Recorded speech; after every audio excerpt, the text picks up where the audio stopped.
Welcome to Daily Game, and following a leak yesterday, Capcom confirmed that Monster Hunter Rise is indeed coming to PS4, PS5, Xbox One, Xbox Series X, and Game Pass on January 20th, with the Sunbreak expansion coming spring 2023.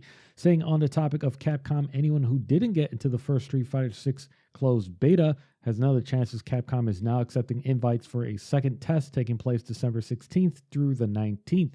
They did have to change the sign-up process, though, because the first beta test codes were being sold on eBay, some as high as $500. You can check out StreetFighter.com for more details. Tekken fans now have a reason to watch the Game Awards, as it seems they'll be able to get the latest look at the upcoming fighting game on December 8th. Twitch streamer Avoiding the Puddle tweeted this photo of a package he received that included a t-shirt and a card that reads, "Tuned into the Game Awards live stream." The fourth game in the Amnesia series, Amnesia: The Bunker, was announced yesterday, where players will walk the course of an ill-lit World War I bunker in the shoes of a French soldier troubled by his amnesia and hunted by an otherworldly creature. The devs say it's a semi-open world, and unlike previous games, players will have access to weapons. Xbox dropped a list of upcoming Game Pass games, including day one releases Eastward, Hello Neighbor 2, and High on Life, but the biggest surprise was LEGO Star Wars Skywalker Saga. Now, it's good to see that Xbox hasn't gotten too comfortable with Game Pass's success and continues to contract a good variety of games to make you feel more than happy to spend that $15 a month. Summer Game Fest is back and will be live for the first time on June 8th, 2023. This year is going to be pretty interesting because E3 is going through its revamp. They're also doing a live online hybrid, except E3 starts a few days after on June 13th. Look, I think Summer Game Fest was cool at first. I feel like it's a little unfocused. It's a little all over the place. Last year was the most polished yet, so I'm interested to see what they do next year.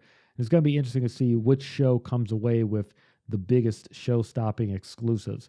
Serial leaker The Snitch tweeted a cryptic message fans believe is the release date for Final Fantasy XVI, June 22nd, 2023.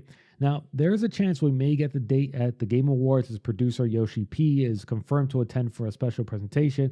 But the big news coming out lately involves Final Fantasy XVI's rating, which was released in Brazil, has been rating 16+, primarily for hate crimes, drugs, and prostitution. Look, you had me at drugs. Didn't even need the prostitution. And finally, Nintendo has formally apologized for the undercooked release of Pokemon Scarlet and Violet alongside a 1.1.0 update. They say, quote, "We are aware that players may encounter issues that affect the game's performance. Our goal is always to give players a positive experience with our games, and we apologize for the inconvenience. We take the feedback from players seriously and are working on improvements to the games." The public has been pretty vocal about how badly the game runs, alongside this 2.9 Metacritic user score the game has. And a lot of people have been speculating about whether or not they're actually going to fix the game. And personally, I do think they will stabilize it, because it seems that's always been part of the plan. These updates are getting the game to the place it would have been if they delayed it until early next year. So it's probably already being worked on. You know, it's honestly really hard to take this apology from Nintendo as being very genuine, because you can't say our goal is to always give players a positive experience right after you make a decision that led to a negative experience, because it's really annoying to see companies act like a busted game at launch was this huge surprise. Like they had no idea it was hitting 10 frames a second and had dozens of bugs. These publishers are all aware that the game is not ready, but they go ahead and release it anyway because they don't want to miss the holiday season. And this trend of companies abusing updates to sell us broken games and tell us to be patient while they fix it is getting really, really annoying. You know, when I buy something, I expect it to work at the point of purchase.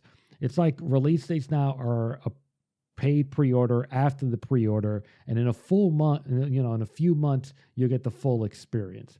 That's it for today. Like it if you liked it. Subscribe if you loved it. Listen to the Camp Koji podcast every Monday. Peace. Hey, hello, come here, donkeys. Here we go. Come here.